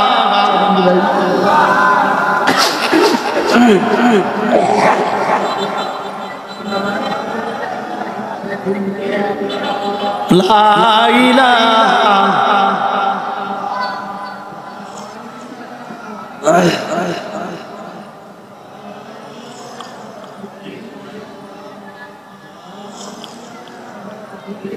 লা ইলাহা ইল্লাল্লাহু মুহাম্মাদুর রাসূলুল্লাহ তাহলে মানুষ বিপদে পড়লে মুসিবতে পড়লে একজনের কাছে সাহায্য চেতে হবে তিনি কে জোরে বলেন কে আমরা যারা নামাজ পড়ি নামাজের মধ্যে একটা সূরা পড়ি সূরাতুল ফাতিহা আলহামদুলিল্লাহি রাব্বিল আলামিন আর রহমানির রহিম মালিকি ইয়াউমিদ্দিন এরপরে পড়ি কি ইয়্যাকা না'বুদু ওয়া ইয়্যাকা নাস্তাঈন পড়ি কি পড়ি না ইয়্যাকা না'বুদু ওয়া ইয়্যাকা নাস্তাঈন আল্লাহ তোমার ইবাদত করি তোমার কাছে সাহায্য চাই বারংবার ফরজ পড়ি ওয়াজিব পড়ি সুন্নাত পড়ি নফল পড়ি তাহাজ্জুদ পড়ি প্রত্যেক নামাজি বান্দা বলে আল্লাহর কাছে ইয়্যাকা না'বুদু ওয়া ইয়্যাকা নাস্তাঈন আল্লাহ তোমার ইবাদত করি তোমার কাছে সাহায্য চাই বলেন আমরা ইবাদত করি কার জোরে বলেন কার সাহায্য চাবো কার কাছে আল্লাহর ইবাদত করি আল্লাহর কাছে সাহায্য চাবো আল্লাহ একমাত্র সাহায্য করতে পারে যে কথা আমি বলতেছিলাম গোলাম আব্দুল্লাহ বিন তামের কে উজির ডাক দিয়া কয় মনে আছে আপনাদের উজির ডাক দিয়া কয় উবুডকুন হাদিয়া তওবা যা লাগে সব দেব বিনিময়ে তুমি আমার চক্ষু ভালো করে দাও কারণ আল্লাহ তাআলা বান্দাকে যত নিয়ামত দিয়েছেন হাত বলেন কান বলেন চক্ষু বলেন মাথা বলেন পা বলেন ব্রেন বলেন বিবেক বলেন প্রত্যেকটা নিয়ামতই অসংখ্য অগণিত দামি আর আল্লাহ তাআলা যত নিয়ামত বান্দাকে দিয়েছেন এই নিয়ামতগুলো কোনো দুনিয়ার বাজারে কিনতে পাওয়া যায় না আপনার আমার যদি একটা চক্ষু নষ্ট হয়ে যায় কোনো বাজারে কিনতে পাওয়া যাবে না আপনার আমার ব্রেন যদি শর্ট হয়ে যায় নষ্ট হয়ে যায় খারাপ হয়ে যায় কোনো দোকানে হাজার হাজার কোটি টাকা দিয়েও কিনতে পাওয়া যাবে না আপনার আমার জবানটা যদি হঠাৎ করে বন্ধ হয়ে যায় কোনো দোকানের মেডিসিন দিয়া ঔষধ দিয়া পাস দিয়া এই জবানের ভাষা খোলা যাবে না কথা বলেন ঠিক কি না কিন্তু আমরা বুঝি না যেই ব্যক্তির জবান নাই ওকে যদি বলেন ভাই তোমাকে বাংলাদেশের প্রধানমন্ত্রী বানিয়ে দেওয়া হবে, অথবা আর একটা অপশন, তুমি যে কথা বলতে পারো না বোবা, তোমার চিকিৎসা করে বোবা ভালো করে দেওয়া হবে, কথা বলতে পারবা, তুমি কোনটা চাও? ওই ব্যক্তি নির্দ্বিধায় বলবে আমি বাংলাদেশের প্রধানমন্ত্রী চাই না, আমি চাই চিকিৎসা করে আমার জবানটা ভালো করে দাও। একজন মানুষের দুইটা চক্ষু নাই, ওকে যদি বলেন ভাই তোমাকে বাংলাদেশের সেনাবাহিনীর প্রধান বানিয়ে দেওয়া হবে, বিপরীতে তোমার চক্ষু দুইটা ভালো করে দেওয়া হবে চিকিৎসা করে, বলো তুমি বাংলাদেশের সেনাবাহিনীর প্রধান হতে চাও আর তোমার চক্ষু দুইটা ভালো হোক, তুমি এইটা চাও? নির্দ্বিধায় বলবে সেনাবাহিনীর প্রধানের গুল্লি মার, আমি দুনিয়ার কিচ্ছু দেখতে পারি না, আমার চক্ষু ভালো করে দাও। কথা কোন ঠিক কিনা? কিন্তু আমাদের নিয়ামত আছে তো, আমরা নিয়ামতের কদর করি না। আল্লাহ আমাদের প্রত্যেকটা নিয়ামতের কদর করার তৌফিক দান করে। ওদের ডাক দিয়ে কয় যুবক রে আমার চক্ষু ভালো করে দাও। আব্দুল্লাহ বিন তামের ডাক, চক্ষু ভালো করার ক্ষমতা আমার নাই, চক্ষু ভালো করতে পারে একজন, তিনি কে? তোমার চক্ষু আমি ভালো করতে পারি আল্লাহর সাহায্যের মাধ্যমে। তুমি যদি ঈসা নবীর ধর্ম গ্রহণ করো তাহলে তোমাকে নিয়ে আমি আল্লাহর আদালতে দোয়া করব, তোমার চোখের উপর হাত বুলায় দেব, আল্লাহ তোমার চক্ষু ভালো করে দিবে।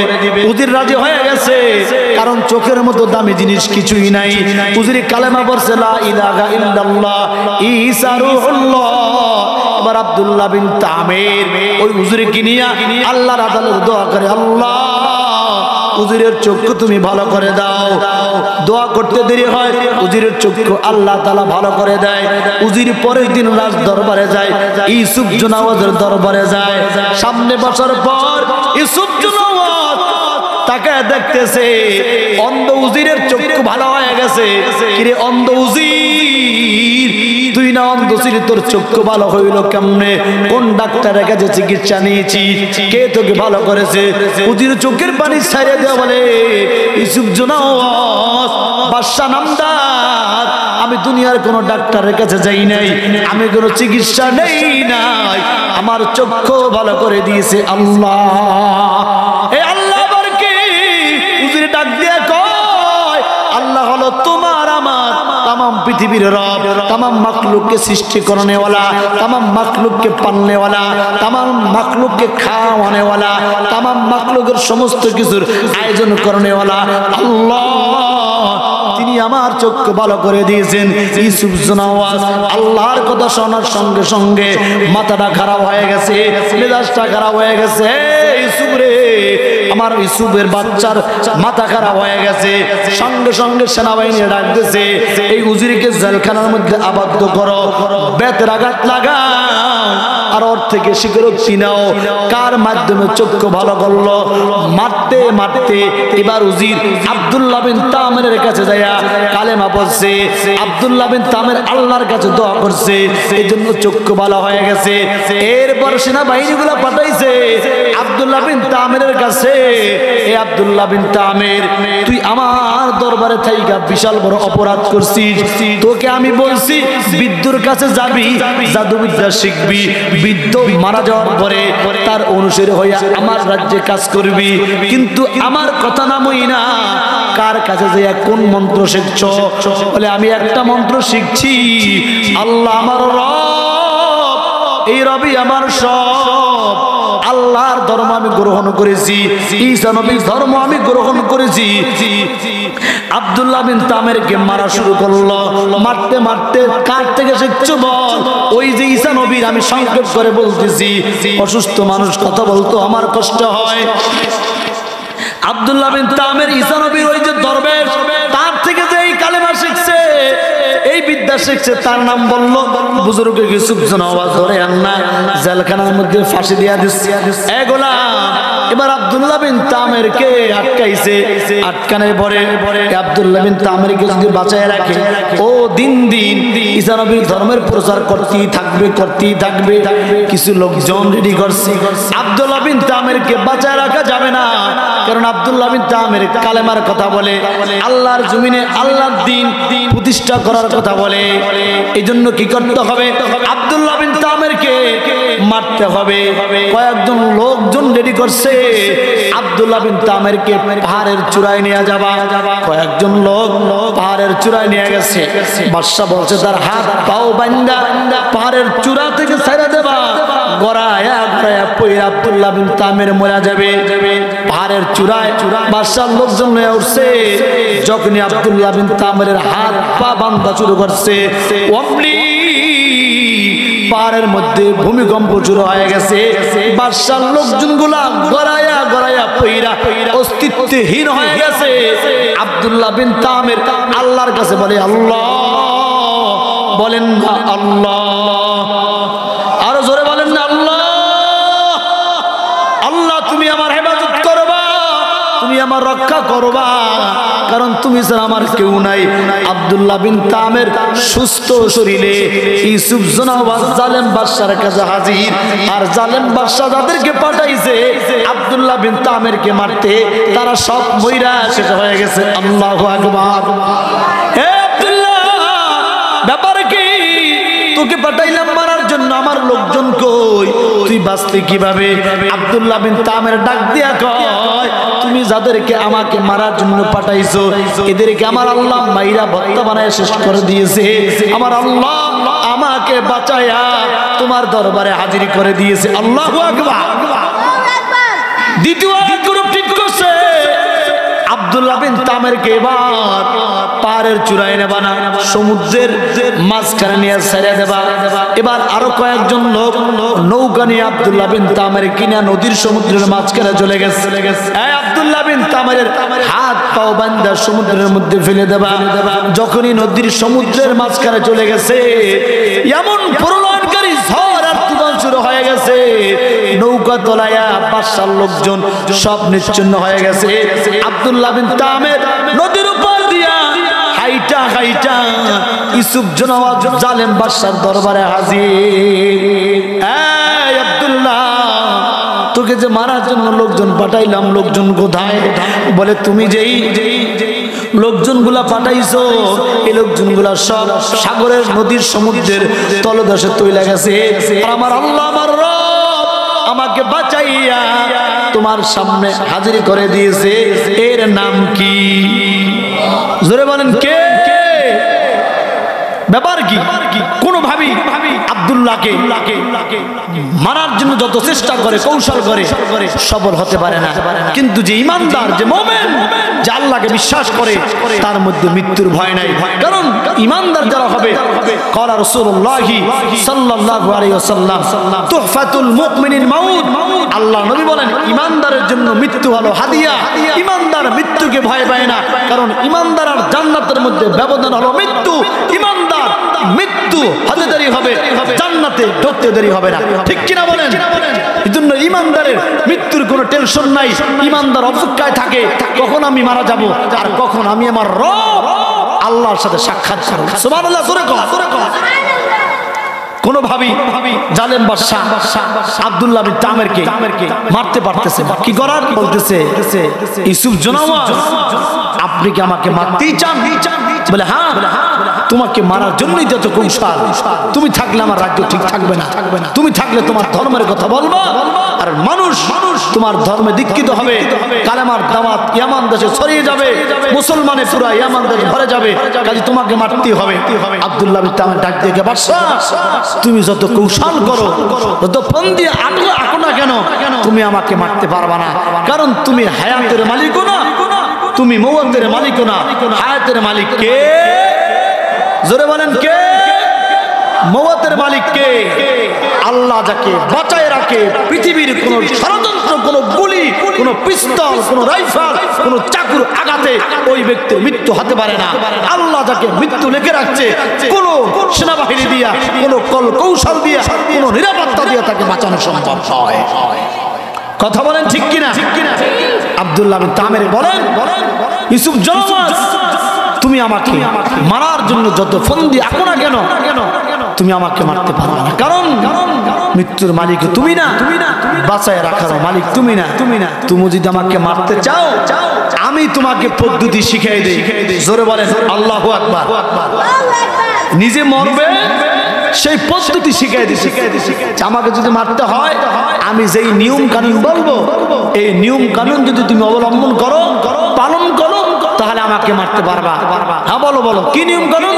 বলে আমাকে মারতে হলে তুমি পুরা দেশের মধ্যে মাইকিং করবা, একটা ডেট ফিক্স করবা, তারিখ নির্ধারণ করবা, সময় নির্ধারণ করবা, বড় একটা মাঠের মধ্যে আমাকে মারবা। ঠিক আছে ঠিক আছে ঠিক আছে ঠিক আছে। ইউসুফ জনাওয়াজ পুরা ইয়ামান দেশ মাইকিং করছে আব্দুল্লাহ বিন তামেরকে মারা হবে অমুক দিন অমুক সময় অমুক জায়গায়। পদ্ধতি কি? মানুষ জমা হবে, মানুষের সামনে একটা দোয়া পড়বে, আর আব্দুল্লাহ বিন তামেরের কাছে যে তীর আছে এই তীরটা আব্দুল্লাহ বিন তামেরের দিকে নিক্ষেপ করবে।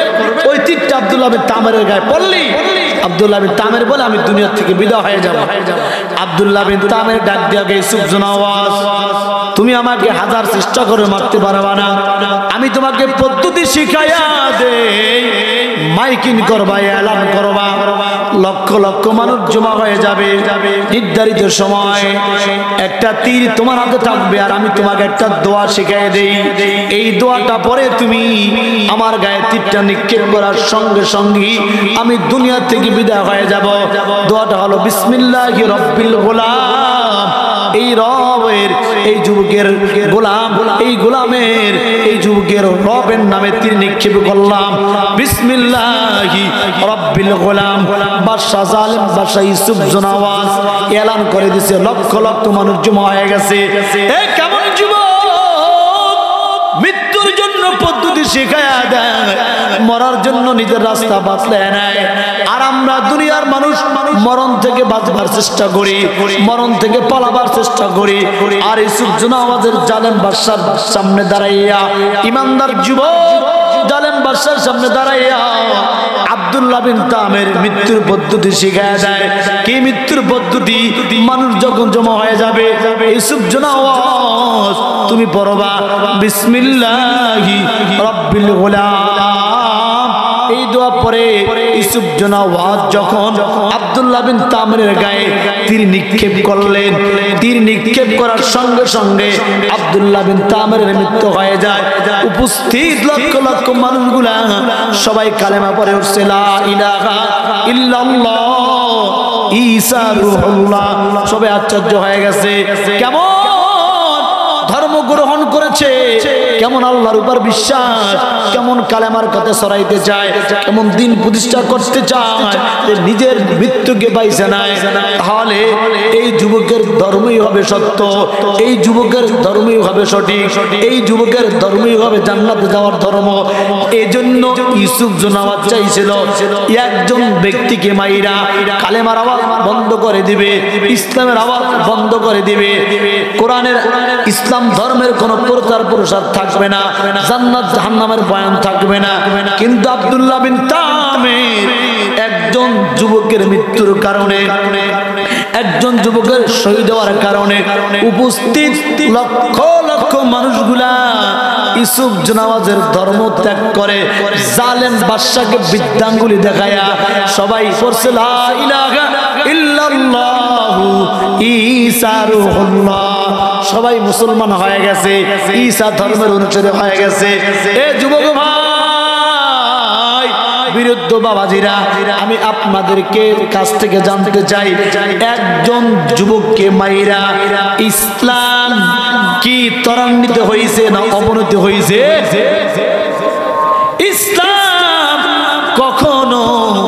ইসলাম কখনো স্তব্ধ করা যায় না, ইসলাম কখনো স্তব্ধ হয় না, ইসলাম কখনো বন্ধ করা যায় না, ইসলাম কখনো বন্ধ হয় না। কারণ ইসলাম যারা গ্রহণ করেছে তাদের কাছে মৃত্যুর কোনো চিন্তা নাই, জাল জুলুমের কোনো চিন্তা নাই। কারণ ঈমান যাদের মধ্যে আছে তাদের মধ্যে আল্লাহর ভয় আছে, আল্লাহর ভয় যাদের মধ্যে আছে তাদের মরার ভয় আছে। কারণ ঈমান ওনারা ইসলাম ওলারা জানে এই দুনিয়াটা আসল না, এই দুনিয়াটা হলো নকল। দুনিয়ায় আপনি আমি যত যেইভাবে চলি না কেন, যেই কায়দায় চলি না কেন, যত টাকার মালিক হই না কেন, যত ক্ষমতার মালিক হই না কেন, যত সম্পদের মালিক হই না কেন, যত সম্মানের মালিক হই না কেন, মরা লাগবেই। জোরে বলেন ঠিক কিনা? কেউ যদি কোরআনের জন্য জীবন দেয় সেও মরবে, কেউ যদি ইসলামের বিপক্ষে যায় মরে সেও মরবে, কেউ যদি শত্রুর আঘাতপ্রাপ্ত হয়ে মারা যায় সেও মরবে, কেউ যদি জিকির করতে করতে মারা যায় সেও মারা যাবে। সর্বোপরি হলো মরণ থেকে পালাবার কোনো সুযোগ আসেনি, নাই। যেহেতু মরণ থেকে পালাবার কোনো সুযোগ নাই, আমি একটা আয়াত পড়েছিলাম, আল্লাহ তাআলা বলেন ইয়া আইয়ুহাল্লাযীনা আমানুত্তাকুল্লাহ, হে ঈমানদারের দল, আমি আল্লাহকে ভয় করো। কাকে ভয় করো? জোরে বলেন কাকে? ইয়া আইয়ুহাল্লাযীনা আমানুত্তাকুল্লাহ, আল্লাহকে ভয় করো, হাক্কা তুকাতিহি, প্রকৃতপক্ষে ভয়, যেইভাবে ভয় করলে ভয় হয়, ইল্লা ওয়া আনতুম মুসলিমুন, আল্লাহকে ভয় করো, প্রকৃতপক্ষে ভয়, ইল্লা ওয়া আনতুম মুসলিমুন, তবে মুসলমান না হইয়া মরো না, মুসলমান না হইয়া মরো না। এখন আমি আপনাদের কাছে জানতে চাই, মুসলমান হবেন কখন, মরবেন কখন, এরকম কোন গ্যারান্টি আছে না? নাই। মুসলমান হবেন কখন, মরবেন কখন, এটার কোনো সিকিউরিটি নাই। যেহেতু এখন বেঁচে আছি, এখনই মুসলমান হতে হবে। মরণ যেহেতু অনির্ধারিত, যে কোনো সময় মরণ আসতে পারে, যে কোনো মুহূর্তে মালাকুল মউত আজরাইল অ্যাটাক করতে পারে, পারে কি পারে না? এজন্য এখন জীবিত আছি, এখনই মুসলমান হতে হবে। মুসলমান মানে কি? আমরা তো সবাই মুসলমান। প্রশ্ন করি ভাই, আল্লাহকে ভয় করেননি? অবশ্যই আল্লাহকে ভয় করি, কিন্তু নামাজ নাই, রোজা নাই, দিন নাই, ধর্ম নাই। আল্লাহকে ভয় করে ঠিক, কিন্তু নামাজের ধারে কাছে নাই, দাড়ির ধারে কাছে নাই, হালালের ধারে কাছে নাই, সত্য বলার ধারে কাছে নাই। এরকম আল্লাহকে ভয় করেনেওয়ালা আছে না নাই? জোরে বলে আছে না নাই? তাহলে মুখে মুখে ভয় করলে ভয় হয় না। মুসলমান সবাই, আল্লাহ যে বললেন মুসলমান না হয়ে মইরো না। মুসলমান শব্দের অর্থ, মুসলিম শব্দের অর্থ হলো আত্মসমর্পণ করা। কার কাছে? জোরে বলেন কার কাছে?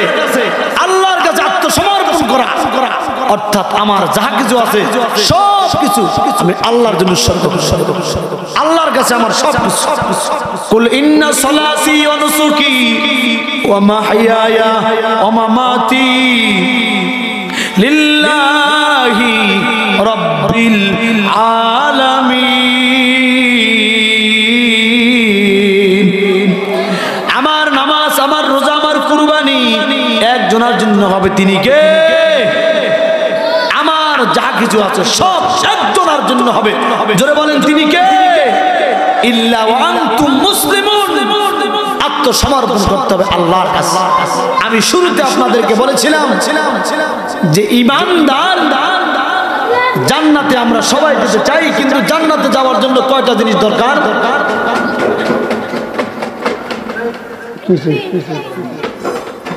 জিকির করি লা ইলাহা লা ইলাহা লা ইলাহা ইল্লাল্লাহু মুহাম্মাদুর রাসূলুল্লাহ। বলেন জান্নাতে আমরা সবাই যেতে চাই কিনা? বলেছিলাম জান্নাতে যাওয়ার জন্য কয়টা জিনিস লাগবে? একটা হলো ঈমান। ইমান কি জিনিস সেটা আমি বুঝিয়েছি। 2 নম্বর হলো আমল, নেক আমল। আমল সবই নেক আমল, কিছু নেক আমল আছে যেইটা মরার পরও বান্দার কবরে যাইতে থাকে। কিছু নেক আমল আছে দুনিয়ায় করছেন তো দুনিয়ার মধ্যে এসে, নামাজ পড়ছেন নামাজ দুনিয়ায় লাগে, রোজা রাখছেন রোজা দুনিয়ায় লাগে, যাকাত দিয়েছেন যাকাত দুনিয়ায় লাগে, হজ করেন হজ দুনিয়ায় লাগে। কিন্তু নেক আমলের মধ্যে কিছু নেক আমল আছে যেটা মরার পরে বান্দার কবরে কিয়ামত পর্যন্ত যাইতে থাকে। তাহলে মুসলমান যদি জান্নাত যেতে চায়, ওই মুসলমানের জীবনে এমন কিছু নেক আমল থাকা দরকার যেটা মরার পরে কবরে যাইতে থাকে যাইতেই থাকে। কে দোয়া করলো না, কে নেক আমল পাঠাইলো আর পাঠাইলো না, ওইটা দেখে না। আপনি দুনিয়ায় নেক আমল করছেন তো আপনার কবরে যাইতেই আছে। তাহলে মরার পরে আপনার কবরে আমার কবরে কিয়ামত পর্যন্ত একটা আমলের সব যাইতে থাক, এটা আমরা চাই। কারা কারা নারে তাকবীর। এ দুনিয়ার ইমানদার, কবরে নেক আমল দেওয়ার জন্য সবচেয়ে বড় 2টা মাধ্যম হলো, একটা হলো সাদকাতুল জারিয়া। কোন মানুষ যদি দান সদকা করে যায়, ওইটার নেক আমল কবরে যাইতেই থাকে। আর একটা মাধ্যম হলো নেক সন্তান। কি সন্তান? জোরে বলেন। নেক সন্তান। নেক আমলের 3টা পদ্ধতি, আমি 2টা বলছি ভুল। 1 নম্বর হলো দান সদকা করা। দান সদকা করার নেক আমলটা কবরের মধ্যে যাইতেই থাকে। 2 নম্বর হলো নেক সন্তান দুনিয়ার মধ্যে রেখে যাওয়া। 3 নম্বর হলো নেক কাজের সহযোগিতা করা, যারা নেক কাজ করে এদের সাথে থাকা। এই 3টা কাজ যদি কোনো মুসলমান কইরা মরা যায়, তার কবরের মধ্যে অনবরত সব যাইতেই থাকে। শাইখুল হাদিস জাকারিয়া সাহেব রাহমাতুল্লাহ আলাইহি তার কিতাবের মধ্যে একটা ঘটনা লিখেছেন যে নেক আমল করার পর, নেক সন্তান রেখে যাওয়ার পর কত নেক আমল কবরে যাইতে থাকে। শাইখুল হাদিস জাকারিয়া সাহেব রাহমাতুল্লাহ আলাইহি তার কিতাবের মধ্যে লেখেন, আল্লাহর একজন ওলি মারা যাওয়ার পর স্বপ্নের মধ্যে দেখতেছেন তিনি একটা কবরের পাশে গেছে। কবরের পাশে দাঁড়াইয়া কবর জিয়ারত করে। আল্লাহর একজন ওলি একটা কবরের পাশ দিয়ে যাইতেছে, কবরের পাশে দাঁড়াইয়া সূরা ফাতিহা সূরা ইখলাস পড়ে আল্লাহর কাছে দোয়া করছে আর বলছে, আল্লাহ এই কবরে যারা আছে তাদের রূহের উপর আমি বকশিশ করে দিলাম। দোয়া করে আল্লাহর ওলি বান্দা রাতের বেলা ঘুমায় গেছে। ঘুমায় যাওয়ার পর স্বপ্নের মধ্যে দেখতেছে তিনি যে নেক আমল কইরা দোয়া দুরূদ পড়া কবর জিয়ারত করে দোয়া করছে, ওই নেক নেওয়ার জন্য কবরবাসীরা সিরিয়াল ধরছে। দুনিয়ার মধ্যে যখন রিলিফ দেয়, ত্রাণ দেয়, মানুষ একজন আরেকজনের পিছনে সিরিয়াল দেয় নেওয়ার জন্য। আল্লাহর ওলি দেখতেছে দিনের বেলা যে দোয়া করছে, রাত্রের বেলা স্বপ্নের মাধ্যমে দেখে ওই কবরবাসীগুলা নেক আমল নেওয়ার জন্য সিরিয়াল ধরছে। কিন্তু একজন মহিলা সে সিরিয়াল ধরে নাই, সে কবরের মধ্যে মিসকি হাসতেছে। আল্লাহু আকবার। এই দেখে স্বপ্ন ভেঙে গেছে। আবার কিছুদিন পরে আল্লাহর ওলি কবরের পাশ দিয়ে যাইতেছে, সূরা ফাতিহা ইখলাস পড়ে দুরূদ শরীফ পড়ে দোয়া করছে, কবরবাসীদের জন্য বসকিয়ে দিচ্ছে।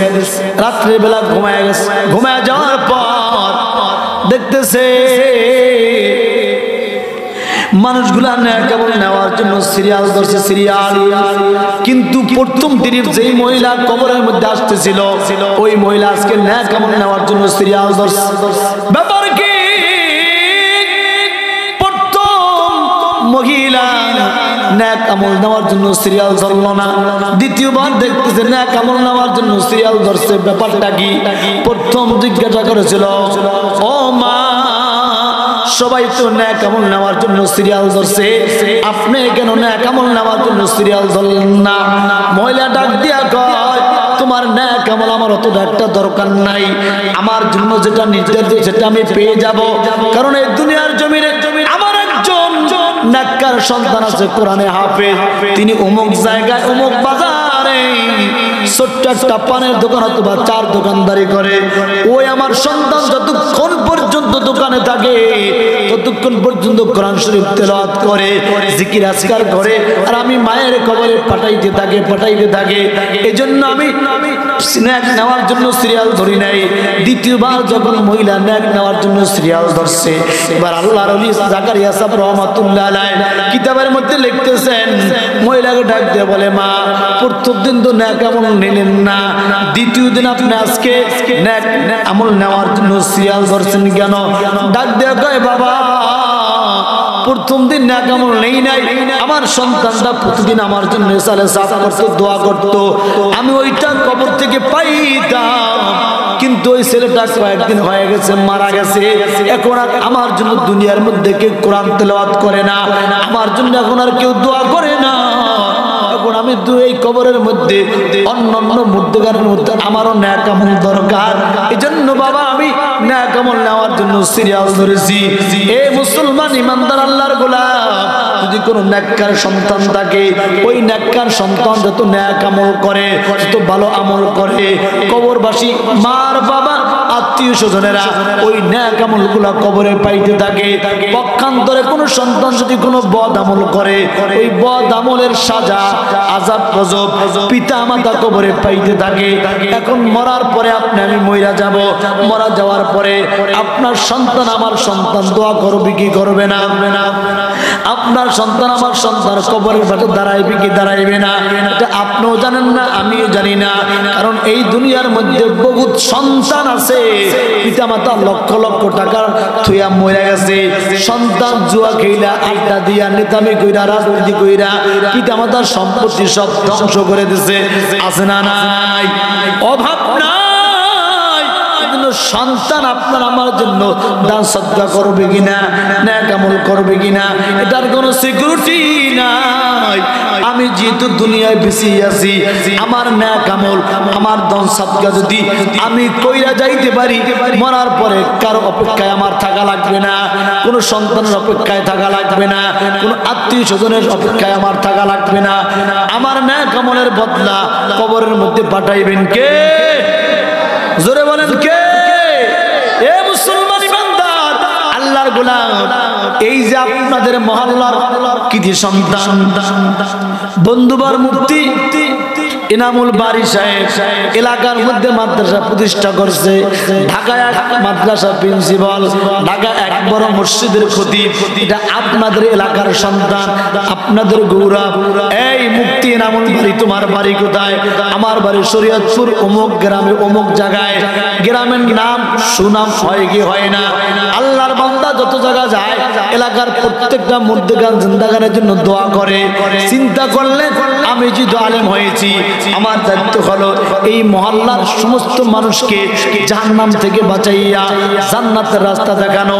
আমার দায়িত্ব হলো আমার গ্রামের প্রত্যেকটা সন্তানকে আল্লাহর কোরআন শিক্ষা দেওয়া যে ফরজ, তলাবুল ইলমি ফরিদাতুন আলা কুল্লি মুসলিম, প্রত্যেকটা মুসলমান নর এবং নারীর জন্য কোরআন শিক্ষা করা ফরজ।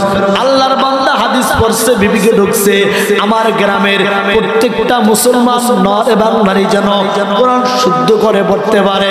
কিয়ামতের দিন যেন মুফতি ইনামুল বারীকে আল্লাহ তাআলা প্রশ্ন না করতে পারে, ইনামুল বারী তুমি তো মুফতি হইছো, কোরআন নিজে পড়ছো, দূর দূরান্তে যায় প্রচার করছো, কিন্তু তোমার মহল্লায় অনেক সন্তান তো কোরআনের দাওয়াত পায় নাই, কোরআন পড়তে পারে নাই, জবাব দিতে পারবে না। এই জন্য যেন আল্লাহর কাছে জবাব দিই না করা লাগে, এই জন্য চিন্তা করলেন এলাকার আমার চাচা বৃদ্ধ ভাই বেরাদার ভাতিজা যারা আছে সবাইকে নিয়ে একটা কোরআনের মাদ্রাসা কায়েম করব। আমি মইরা যাব, মাদ্রাসা থাকবে, আমার মাদ্রাসার মধ্যে যারা সহযোগিতা করবে তারা একদিন মরা যাবে, মাদ্রাসা থাকবে, ধাপের পর ধাপ, একের পর এক আইতি থাকবে, আইতি থাকবে, যাইতি থাকবে, কিয়ামত পর্যন্ত মাদ্রাসা দণ্ডায়মান থাকবে। হাজার হাজার ছাত্র কোরআনে হাফেজ হবে, মুফতি হবে, বাংলাদেশের বিভিন্ন জায়গায় যায় আমার মতো ওয়াজ করবে, কেউ যায় মুর্শিদ ইমামতি করবে, কেউ যায় মাদ্রাসা শিক্ষকতা কইরা তার মাধ্যমে আবার হাজার হাজার ছাত্র তৈরি হবে। এই যে তৈরি হইতে থাকবে, খোদার কসম আপনাদের এলাকার কোন মানুষ জাহান্নামে যাওয়ার কোনো সুযোগ নাই। কারণ একজনের উসিলায় এই যে মাদ্রাসা হয়েছে, সবাই দোয়া করবে, আল্লাহ যার মাধ্যমে আলেম হইলাম, যে এলাকায় পরে আলেম হইলাম, যে এলাকার মানুষের দান সহযোগিতা আলেম হইলাম, কোরআন পড়লাম, এদেরকে আল্লাহ জাহান্নামে দিলে আমি জান্নাতে যাব না। এদেরকে যতক্ষণ পর্যন্ত জান্নাতের ফয়সালা না করবা, ততক্ষণ পর্যন্ত আমি এই মাওলানা আমি মুক্তি জান্নাতে যাব না। আপনাদের কাছে আমি জানতে চাই, আপনাদের মহল্লাবাসীরা জান্নাতে যাইতে চান কি চান না? জান্নাতে যাওয়ার ফর্মুলা বলেছিলাম দুইটা। এক নম্বর হলো ঈমান, দুই নম্বর হলো নেক আমল। নেক আমলের মধ্যে আবার প্রকার আছে, কিছু আমল দুনিয়ায় থাকে, কিছু আমল দুনিয়াতে করে, কিন্তু কিয়ামত পর্যন্ত কবরের মধ্যে পায়। সে আমলটা হলো দান আর সদকা। দান আর সদকার মধ্যে সবচেয়ে বড় নেক আমল হলো মাদ্রাসার মধ্যে দান করা। কারণ মাদ্রাসার মধ্যে একজনের কিতাব শিক্ষা দেওয়া হয়, তিনি কে? সূরা বলেন কে কে কে? ওই আল্লাহর কোরআন আপনার জন্য যেমন ভাবে ফরজ, শিক্ষা করা আমার জন্য ফরজ, কিন্তু বৃদ্ধ হয়ে গেছেন, সময়ের অভাবে শিখতে পারেন নাই, সুযোগ এসেছে, মাদ্রাসা বাড়ির দরজা হয়ে গেছে। আল্লাহ আমি তো শিখতে পারি নাই, আমি মাদ্রাসায় দান করলাম, সহযোগিতা করলাম। গত বছর তিনতলা মাদ্রাসার ফাউন্ডেশনের জন্য কালেকশন করা হয়েছিল, কয়েকটা পিলার হয়েছে আলহামদুলিল্লাহ, কিন্তু মাদ্রাসা ফাউন্ডেশন হয় নাই। মসজিদের দোতলায় সুন্দর ব্যবস্থা হয়ে গেছে। আমি উপরে গিয়েছিলাম, মনটা ভরে গেছে। এই মাদ্রাসা বিল্ডিং এর